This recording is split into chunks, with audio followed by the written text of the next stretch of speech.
177 दिन जेल में बिताए, 177 दिन की जेल। अब ये खुला आसमान, बहुत उसके अच्छा लगा। नीचे घूम रहे हैं, कैसा लग रहा है? हरामी हो बेटा।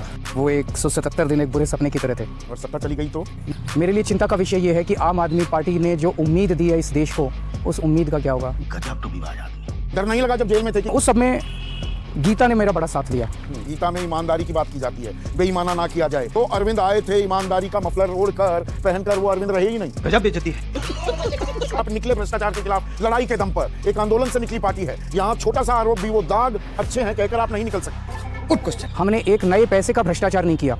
ये कीचड़ पे कीचड़ फेंक रहे हैं हमारे ऊपर, लेकिन वो कीचड़ चिपक नहीं रहा। आपके हनुमान बने घूम रहे थे कैलाश गहलोत, वो कह रहे हैं आदर्शों से दूर हो गई पार्टी। अब शीश महल में रहने लगे अरविंद केजरीवाल, अरविंद ही बदल गए हैं। ये आपके करीबी लोग कहने लगे आपके हनुमान।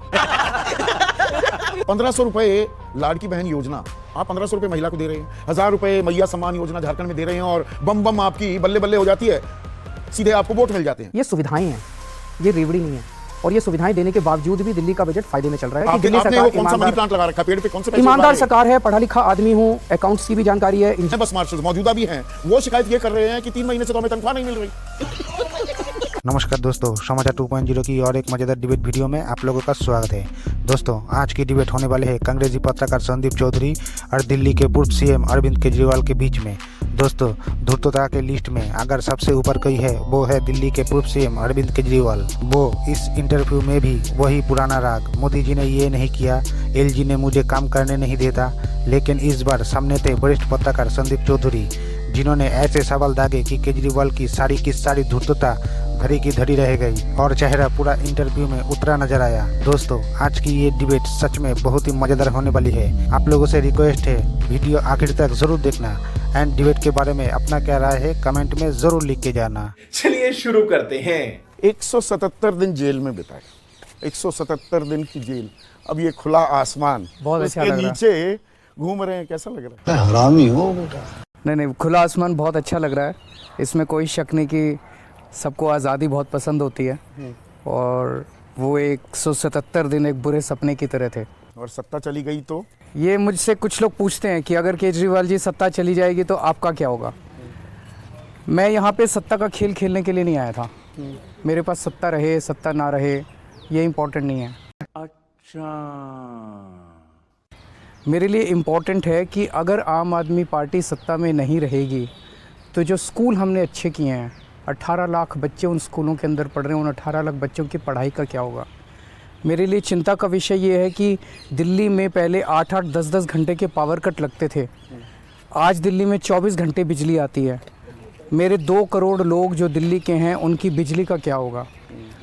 पूरे देश में बीजेपी की लगभग 20 राज्यों में सरकारें हैं, बिजली के दाम इतने ज़्यादा हैं, हज़ारों रुपए के लोगों के बिल आते हैं, और दिल्ली में लोगों के लगभग 37 लाख लोगों के जीरो बिजली के बिल आते हैं। बाकी लोगों का भी बिजली सस्ती है, उन लोगों के घर का खर्चा कैसे चलेगा। मेरे लिए चिंता का विषय ये है कि आम आदमी पार्टी ने जो उम्मीद दी है इस देश को, उस उम्मीद का क्या होगा। गजब टूबीबाज आदमी।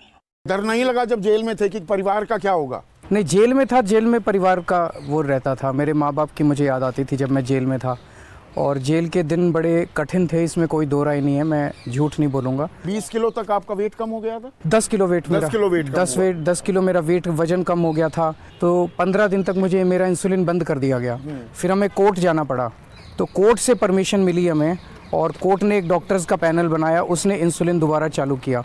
तो कई सारी समस्याएं थी वहाँ पे, लेकिन उस सब में गीता ने मेरा बड़ा साथ दिया। मैंने गीता को पढ़ा, गीता को कई बार पढ़ा, और गीता की वजह से मुझे एक अंदर स्ट्रेंथ मिली। और मैं सभी दर्शकों को ये कहना चाहूँगा कि आपकी ज़िंदगी में भी अगर कभी भी कोई मुसीबत आए, अगर कभी भी आपको कुछ प्रॉब्लम आए, तो आप गीता पढ़ के देखिएगा। गीता से बहुत शांति मिलती है और गीता से बहुत स्ट्रेंथ मिलती है। लेकिन एक सेकंड, पर गीता का ज्ञान आप लोगों को, दर्शकों को दे रहे हैं। गीता में ईमानदारी की बात की जाती है, बेईमाना ना किया जाए।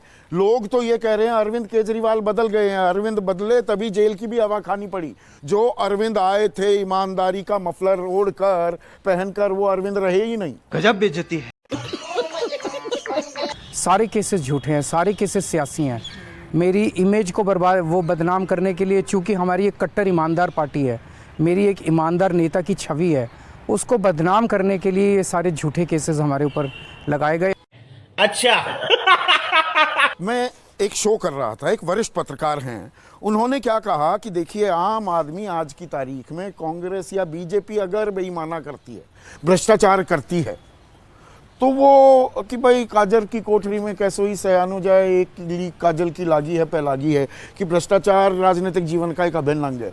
पर जब अरविंद की बात आएगी, आम आदमी पार्टी की बात आएगी, आपके लिए पैमाना कसौटी वो यार्डस्टिक अलग है, क्योंकि आप निकले भ्रष्टाचार के खिलाफ लड़ाई के दम पर, एक आंदोलन से निकली पार्टी है। यहाँ छोटा सा आरोप भी, वो दाग अच्छे हैं कहकर आप नहीं निकल सकते। पर मैंने तो कहा नहीं, आप हमारे लिए यार्डस्टिक बहुत ऊंची रखी है, आप हमारे पैमाना बहुत ऊंचा रखिए। हमने एक नए पैसे का भ्रष्टाचार नहीं किया। ये कीचड़ पे कीचड़ फेंक रहे हैं हमारे ऊपर, लेकिन वो कीचड़ चिपक नहीं रहा। आज मैं जनता के बीच में जा रहा हूँ, जनता का कोई आदमी, एक आदमी, ये तो सारा सियासी गेम चल रहा है, बीजेपी का गेम चल रहा है जो हमारे ऊपर कीचड़ फेंका जा रहा है। रुको जरा। पर केजरीवाल के ऊपर आरोप, केजरीवाल के ही सबसे करीबी आपके हनुमान बने घूम रहे थे कैलाश गहलोत, वो कह रहे हैं आदर्शों से दूर हो गई पार्टी, अब शीश महल में रहने लगे अरविंद केजरीवाल, अरविंद ही बदल गए हैं। ये आपके करीबी लोग कहने लगे, आपके हनुमान। आप रेवड़ी पर चर्चा करने को भी तैयार हो गए। तो रेवड़ी, आप रेवड़ी मान रहे हैं, जो आप फ्री की बिजली दे रहे हैं, पानी दे रहे हैं, आप खुद कह रहे हैं ये रेवड़ी है। प्रधानमंत्री जी ने कहा था कि केजरीवाल फ्री की रेवड़ी देता है, फ्री की रेवड़ियाँ अच्छी नहीं है, फ्री की रेवड़ियाँ नहीं होनी चाहिए। मैं कह रहा हूँ कि हाँ, मैं फ्री की रेवड़ी देता हूँ, मैं पैसे चोरी नहीं करता। झूठ बोल रहा है। अगर दिल्ली के अंदर दिल्ली के लोगों को महंगाई से छुटकारा दिलाने के लिए मैं फ्री में बिजली देता हूँ, बताइए क्या गलत कर रहा हूँ? क्या हो सकता है? पर ये जो रेवड़ी है, सेवा इसमें क्या है और मेवा क्या? और ये सवाल मैं एक IRS ऑफिसर जो रह चुका है शख्स, उससे भी पूछ रहा हूं कि 1500 रुपये लाडकी बहन योजना आप 1500 रुपये महिला को दे रहे हैं, 1000 रुपये मैया सम्मान योजना झारखंड में दे रहे हैं, और बम बम आपकी बल्ले बल्ले हो जाती है, सीधे आपको वोट मिल जाते हैं। हम रेवड़ी में मेवा क्या है और असल में लोक सेवा क्या है अरविंद की निगाह में? 6 रेवड़ियाँ जो हम दिल्ली में देते हैं, लोगों को फ्री बिजली देते हैं, 24 घंटे बिजली देते हैं, अच्छी शिक्षा देते हैं, फ्री शिक्षा देते हैं, अच्छी स्वास्थ्य सेवाएं देते हैं, फ्री स्वास्थ्य सेवाएं देते हैं, महिलाओं को बस में फ्री सफ़र देते हैं, बुजुर्गों को फ्री तीर्थ यात्रा कराते हैं और फ्री पानी देते हैं। ये सुविधाएं हैं, ये रेवड़ी नहीं है। ये 6 सुविधाएं हैं जो दिल्ली सरकार अपने लोगों को देती है पैसे बचा के, और ये सुविधाएं देने के बावजूद भी दिल्ली का बजट फायदे में चल रहा है कि दिल्ली आपने सरकार वो कौन सा मनी प्लांट लगा रखा, पेड़ पे कौन से पैसे ईमानदार सरकार है, पढ़ा लिखा आदमी हूँ, अकाउंट्स की भी जानकारी है, इंजीनियरिंग की भी जानकारी है। ठीक है, समझ गया। जब इतने पैसे हैं दिल्ली के पास और आप अपना दिमाग, अपनी एक्सपर्टीज जो आप कह रहे हैं वो लगाते हैं, तो मैं फिर से वो बस मार्शल्स की बात, वहां भी मेरी अटकी हुई है एक सुई। 10,000 लोगों की नौकरी आप परमानेंट हम तो परमानेंट करना चाहते हैं ना आप। अब वो मुझे मालूम है, आप कह रहे हैं करना चाहते हैं, LG नहीं करने दे रहे, समझ रहे हो आप? समझ रहे हो? पर जो अभी हैं बस मार्शल्स, मौजूदा भी हैं, वो शिकायत ये कर रहे हैं कि 3 महीने से तो हमें तनख्वाह नहीं मिल रही।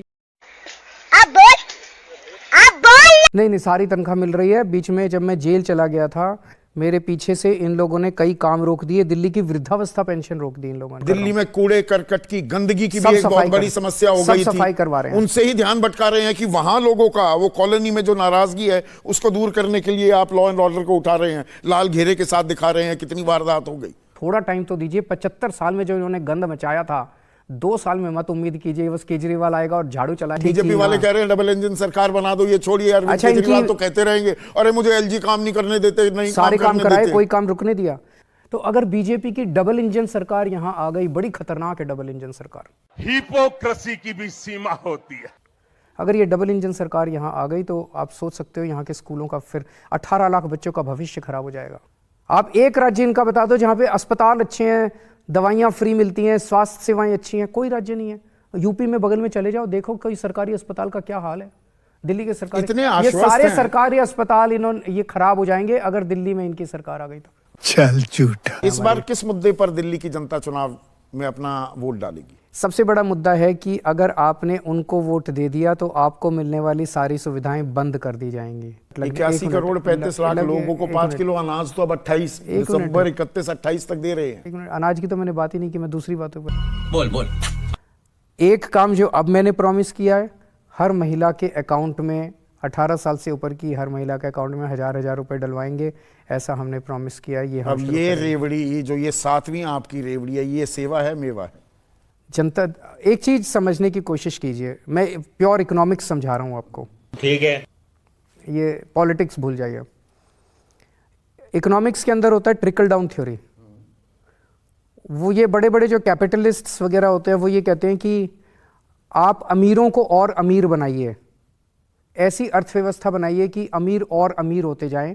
जब अमीर और अमीर होगा तो धीरे धीरे बूंद बूंद बूंद बूंद उस अमीर से नीचे आएगी और जनता के पास पहुंचेगी और जनता के से का उससे गुजारा चलेगा। इसको ट्रिकल डाउन थ्योरी कहते हैं। दूसरी थ्योरी होती है बॉटम्स अप, जिसमें आप एक आम आदमी की जेब में पैसे डालते हैं। तो जब मैं मुख्यमंत्री बना दिल्ली का, उस टाइम दिल्ली में मिनिमम वेज 8000 रुपये होते थे। मैंने आते ही उसको 14000 कर दिए मिनिमम वेज। तो मेरी खूब बड़े लोगों ने मेरी बुराई की कि 14000 क्यों कर। एक गरीब आदमी की जेब में जब पैसा जाता है तो मार्केट से वो सामान खरीदता है, खाना खरीदता है, कपड़े खरीदता है, बच्चों के लिए सामान खरीदता है, बीवी के लिए सामान खरीदता है, सब चीज़ें घर की खरीदता है। इससे इकोनॉमी की डिमांड बढ़ती है और इससे जब इकोनॉमी की डिमांड बढ़ती है तो जीडीपी बढ़ता है, प्रोडक्शन बढ़ती है। 1000 रुपये, एक मिनट, 1000 रुपये महीना जब एक महिला की उसमें जाएगा तो आप सोच के देखिए, बहुत सारी बच्चियां ऐसी हैं जो कि पढ़ाई इसलिए नहीं कर पाती क्योंकि कॉलेज दूर है, बस का किराया नहीं है उनके पास, उनकी कॉलेज की शिक्षा पूरी होगी। बहुत सारी महिलाओं को मैं जानता हूं जिनको दूर काम करने के लिए जाना है, लेकिन वो दूर काम करने इसलिए नहीं जाती क्योंकि 3000 रुपये तो बस में ही खर्च हो जाते हैं और वहाँ पे कमाई है 5000 रुपये की, तो 2000 रुपये के लिए अब वो जाने दूर दूर अपना सामान बेचने चली जाती है। ऐसी कितनी महिलाओं की प्रोडक्टिविटी बढ़ेगी, कितनी महिलाओं को फायदा होगा, और उनकी आमदनी ही सीधी बढ़ा दो। ये 33 रुपये 33 पैसे प्रतिदिन, मोटा मोटा 1000 का यही खर्चा है, यही गणित बनता है ना। 33 रुपये 33 पैसे देने से बढ़िया उनकी आमदनी बढ़ा दी जाए। कैसे हम उस तरफ क्यों नहीं जाता कोई भी? मैंने इसीलिए लाड़की बहन का भी जिक्र किया। ये मैया सम्मान योजना यही बन गया, ये आने वाला तरीका है क्या? 1000-1500 रुपये थमा दो किसी के भी हाथ में और कहो भैया हमारे को वोट दो। दोस्तों वीडियो अंत तक देख ली तो अच्छी ही लगी होगी। अगर अच्छी लगी तो वीडियो को एक लाइक एंड चैनल को सब्सक्राइब कर लेना एंड वीडियो के बारे में अपना क्या राय है कमेंट में ज़रूर लिख के जाना। वीडियो आखिर तक देखने के लिए आपको बहुत बहुत धन्यवाद। चलिए मिलते हैं अगली वीडियो में, तब तक के लिए जय हिंद, जय भारत, जय श्री राम।